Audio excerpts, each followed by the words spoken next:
Well, dozens of people are arrested and booked into jail every day here in Arkansas. For officers, the process of pat-downs and paperwork can be tedious. And as we've seen over the last few weeks, the process can also become dangerous. But as THV 11's Frederick Price shows us, detention centers' focus on safety begins before inmates even enter the building. An arrest on the streets usually ends here at the nearest detention center. You're looking at an average of about 50 individuals that are booked in daily.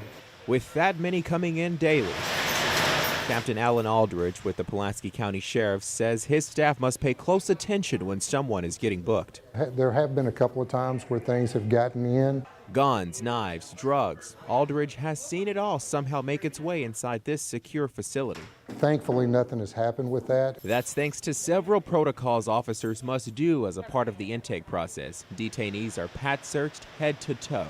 They're checking for weapons, they're checking for any other contraband that they may have on their body. Just recently, Perry County Detention Officer Jeremiah Story was shot and killed by an inmate during the intake process.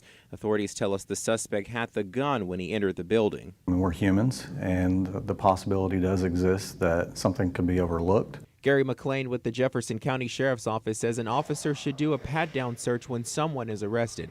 Inside the detention center, detainees undergo another pat-down search, an added step to prevent the unthinkable from happening there. My fellow officer may have overlooked something. It could be because of tiredness or complacency. He says the department also does a 72-hour basic training where employees review and practice search procedures. And they're taught in that training that the police officers have a very stressful job, a very intense job. Training that also happens yearly in Pulaski County. Aldridge adds redundancy is helpful in preventing tragedies. At the end of the day, we want everybody to go home the way that they came into work that day. In Little Rock, Frederick Price, THV 11 News.